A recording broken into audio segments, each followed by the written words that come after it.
अभागा कहानी। बूढ़ी जगते ही बच्चे का रोना सुना।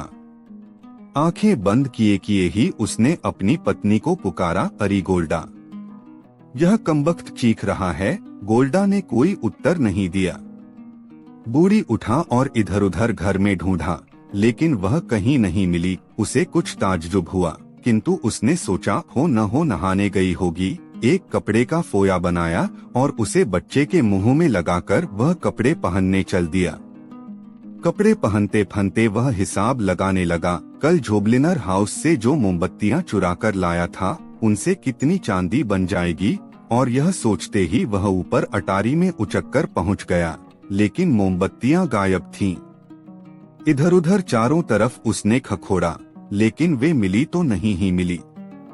जल्दी से उतरकर वह वहां पहुंचा जहां उसकी पत्नी की चीजें रखी रहती थीं, किंतु वे भी गायब थीं। अब उसकी समझ में आया कि गोल्डा भाग गई, लेकिन किसके साथ? श्लोमा श्लोसर के साथ या हेमिल गूब के साथ? अच्छा, भाग गई तो भाग जा, मर जा। परवाह कौन करता है तेरी, दीवार पर थूक कर वह बड़बड़ाया, इस तरह से जैसे उसे कोई मतलब ही नहीं रहा हो। फिर वहां से वह बच्चे के पास पहुंचा। भाग गई, अच्छा हुआ, तुम तो मजे में हो, हा हा हा, और उसे घूरा। और वह फिर सोचने लगा, आखिर इस कमबख्त का क्या होगा अब? अगर मुझे पता लग जाए कि यह गई कहाँ, तो इसे वहीं उसके दरवाजे पर पटक आऊं कहकर, ले यह तेरा है, संभाल इसे। यकायक एक दुर्भावना उसके मन में उठी, जिसके कारण उसका मुख पीला पड़ गया, हाथ पैर कांपने लगे और वह ओठ काटने लगा। इसी हालत में वह बच्चे के पास पहुंचा, जिसने अपने फटे हुए चिथड़े गंदे कंबल और ओढ़ने को एक तरफ लतिया दिया था और अब खुला पड़ा हुआ मुस्कुरा रहा था। उसकी सूरत देखकर उसे किसी की याद आ गई। क्या कोई पुराना परिचित? ठीक ठीक याद नहीं आ रहा था उसे। वह बच्चे के पास से हट आया और जल्दी से सिर पर हैट रखकर घर में ताला लगाकर वह बाहर चला गया। किस तरफ जा रहा था, क्यों जा रहा था, यह कुछ उसे नहीं मालूम। अंधाधुंध वह चलता ही चला गया, लेकिन उसे चैन नहीं था। बच्चे का रोना उसके कानों को बेधे डालता था। वह जैसे उसे पुकार पुकार कर बुला रहा था, और उसने देखा वह वैसे ही अपनी नन्ही नन्ही टांगे चला रहा है, सुबक सुबक कर रो रहा है। नहीं नहीं, मुझे लौटना ही चाहिए, पर अगर उस सुसरी को इस वक्त कहीं पकड़ पाता तो। गला घोंट देता, गला जीभ निकल पड़ी कमबख्त की। सत्यानाश हो हत्यारिन का। और यही मन में चीखते चिल्लाते वह एक नानबाई की दुकान में घुस गया, एक क्रीम रोल खरीदी और घर लौट पड़ा। बच्चा जैसा का तैसा खुला पड़ा मुस्कुरा रहा था। मौत भी तो नहीं आती, इस कमबख्त कैसा मजे में लेटा मुस्कुरा रहा है, अभागा कहीं का। और वह फिर घर से चल दिया, किंतु उसके कृदम आगे उठते ही न थे। उसको यही लगता था कि बच्चा रो रहा है, और बस उसका दिल जैसे क्षोभ के मारे ऐंठने लगता। उसने कसकर दोनों हाथों की मुट्ठी भींची, जैसे झुमलाकर कोई संकल्प किया। फिर घर लौट आया। इस बार तो बच्चा माँ म्या म्या करके खूब ही रो रहा था। तेरी अम्मा आ, अभागे, ढूंढ न जाकर अपनी उस दुलारी अम्मा को। उसे तो प्लेग ले गया, प्लेग। फिर उसने बच्चे को गोद में उठा लिया। बच्चा उसकी छाती से चिपटने लगा और अपने नन्हे पतले ओठों से माँ का दूध ढूंढने लगा। आग लगे उस पापिन में। वह बच्चे के कोमल गालों और सुकुमार शरीर पर प्यार से हाथ फेरते हुए बलबलाया, मुन्ना मेरा रोता नहीं, मेरा श्लोआए माले कैसा चुप जा चुप न, बड़ा अच्छा मुन्ना है मेरा। बच्चे ने अपने ओंठ और भी व्यग्रता के साथ दूध की खोज में चलाने शुरू कर दिए। हाथ भी इधर उधर चलाने लगा और अपना सिर भी हिलाया, जैसे बस बोलना ही चाहता हो। बच्चे को उसने अपनी छाती से और कसकर चिपटा लिया और दूध की तलाश करने लगा। कुछ थोड़ा सा उसे स्टोव में रखा दिखाई दिया, लेकिन वह बहुत ही कम था। उसने क्रीम रोल को उसमें भिगोया और चम्मच से लेकर धीरे धीरे उसे चुसाने लगा। साथ ही बड़े प्यार से बातें भी करता जाता था। बेटा हमारा, खा लो न मुन्ना, कैसा राजा, हा हमारा राजा बेटा तेरी अम्मा बड़ी कमबख्त है, तुझे अकेला छोड़कर चली गई है, पाप पड़ेगा उस पर, नरक में गिरेगी हरामजादी।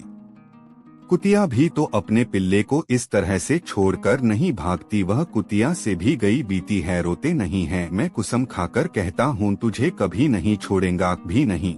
जब बच्चा चुप हो गया तब उसे कपड़ों में लपेटकर वह बाहर सड़क पर आया और उसके सड़क पर आते ही बाजार में हलचल मच गई। बूढ़ी कुलक के पास बच्चा क्रैडनिक अपनी जगह से ही चिल्लाया, वाह भाई कुलक, यह पिल्ला कहाँ पाया तुमने? बाहें फैलाकर क्रैडनिक की बीबी उठी और कुलक की तरफ भागी। खुशी के मारे उसने अपने आंचल से कई बार बच्चे का मुंह पोंछा, खिलखिलाई और बड़े प्यार से उसका गोरा गोरा गठा हुआ बदन थपथपाने लगी। तुम्हारा ही लड़का है यह कुलक? अच्छा, मैंने तो कभी नहीं सोचा कि तुम्हारे भी लड़का हो सकता है। देखो न कैसी छोटी छोटी आंखें, लगता है न बिल्कुल मैरीना की तरह। नाक तो बिल्कुल वैसी ही है, हीरा है, हीरा लाओ मुझे दो गोदी में, कहकर उसने बच्चे को अपनी गोद में ले लिया और उलाने लगी। वाह वाह शैतान हो मुन्नू तुम बहुत, चोरों का सरदार वृद्ध क्रैडनिक धीरे धीरे उठा और बच्चे के पास पहुंचा। उसे अच्छी तरह देखभाल कर कुलक की पीठ पर हाथ मारा और बोला, कैसा मजे का गोलमटोल गुदगुदा बच्चा है, सफा चढ़ जाएगा छत पर, इसकी माँ कौन है? आग लगे उसमें। वे चांदी वाली मोमबत्तियां लेकर रात भाग गई और इस पिल्ले को तुम्हारे पास छोड़ गई। हाँ, यह तो बहुत बुरी बात है, बहुत ही बुरी बटा, कहकर बूढ़े क्रैडनिक ने अपना सिर खुजलाया। इतने में उसका लड़का आया और कुलक से बोला, वाह भाई ठीक, अब मैं समझ गया कि वह चोरी का पेशा छोड़कर तुम्हें नर्स बनना ही पड़ेगा, खूब मजा चखाया उसने तुझे। अच्छा अच्छा, चल अपना दिमाग मत खपा, यहाँ भगवान सबको देता है। और फिर कुलक कुलक है, कुलक ने कहा और बच्चे को क्रैडनिक की गोद से लेकर शहर से बाहर चला। उसे लगा जैसे सड़क पर लोग उसकी ओर देख देख कर उंगली उठा रहे थे, हंस रहे थे। शहर से ही लगा हुआ एक जंगल है। वहां पहुंचकर कुलक एक पत्थर पर बैठ गया। चारों तरफ न आदमी था और न आदमजात। पेड़ों की पत्तियां मरमर करके जैसे मातम मना रही थीं, उनकी साथिन पीली मरी हुई पत्तियां उनसे अलग हो होकर भूमि पर जो गिर रही थीं। दूरस्थ किसी झरने की कलकल ध्वनि भी धीमी धीमी सुनाई पड़ रही थी। बूढ़ी ने अपने पास ही पत्थर पर बच्चे को लिटा दिया, जैसे पटक दिया हो। बच्चा अपना अंगूठा चूसता हुआ चुपचाप लेटा ही रहा, जैसे समाधि में लीन हो रहा हो। कुलक की समझ में जरा भी नहीं आता था कि इस बच्चे का वह करे भी तो क्या।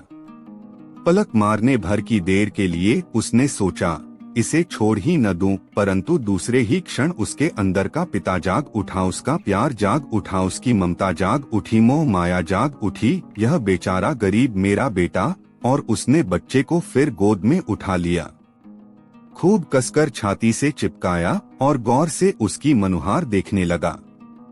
उसने अनुभव किया कि वह अपना ही प्रतिबिंब उसमें देख रहा था और खुशी की एक लहर सी उसकी रग रग में दौड़ गई। अपनेपन की सुखद भावना से वह फूला न समाया। छोटे कुलक से तुम, वाह मेरे बेटे कुलक, वह बच्चे से जोर से बोला। बस अब ठीक है, मैं दावे के साथ कहता हूँ तुम बड़े बढ़िया आदमी होगे। तुम दीवार पर चढ़ोगे, छज्जों पर पहुँचोगे और रोशनदानों में से कूदकर कमरों में जाकर ताले तोड़ोगे और क्रोम चुरा लाओगे। वाह बेटे, बड़े होशियार हो तुम। फिर तुम्हारे भी बच्चे होंगे और उनकी माँ उन्हें छोड़ जाएगी, लेकिन तब क्या तुम उस बच्चे के लिए दर दर भीख मांगते घूमोगे? तुम कौन हो तुम? कुलक, कुलक मेरी ही तरह तुम, मैं। फिर उसने बच्चे को जमीन पर लिया दिया और खुद एक पेड़ के पीछे छिप गया और देखने लगा कि वह करता क्या है। उसने अपने हाथ पैर चलाने शुरू किए, हाथ मुंह में ठूंस कर चूसने लगा और किलकारियां भरने लगा, जैसे खेल रहा हो। फिर मामा मामा। बूढ़ी दूसरे पेड़ की आड़ में छिपा और दूर वह चलता ही चला गया, लेकिन उसका रोना बराबर सुनाई पड़ता ही रहा। जब वह उसकी आंखों से बिल्कुल ही ओझल हो गया, तब वह जोर से भागने लगा। वह बेतहाशा भागता चला जा रहा था, किंतु उसी गति से बच्चे के रोने की आवाज भी उसके पीछे पीछे दौड़ती चली आ रही थी। अरे कहीं नदी में लुढ़क कर न गिर गया हो, उसने यकायक सोचा। उसके दिल में एक भयानक पीड़ा उठी, एक कसक, एक ऐंठन। सिर घूम गया, एकदम रुका, चारों ओर देखा, लौट पड़ा, फिर वहां पहुंच गया। बच्चा खूब फूट फूट कर रो रहा था। उसने फौरन उसे उठाकर छाती से चिपका लिया। जंगल के सहारे जो छोटी छोटी झोपड़ियां हैं, उन्हीं में वह जा पहुंचा और अपने कलेजे के टुकड़े उस बच्चे के लिए दर दर भीख मांगने लगा। इस अनाथ के लिए दूध भूखा मरा जा रहा है, दूध, जरा सा दूध। बड़ा भला होगा, भगवान भला करेगा तुम्हारा, इस दुधमुहे बिना माँ के लाल के लिए जरा सा दूध, दूध, दूध, दूध।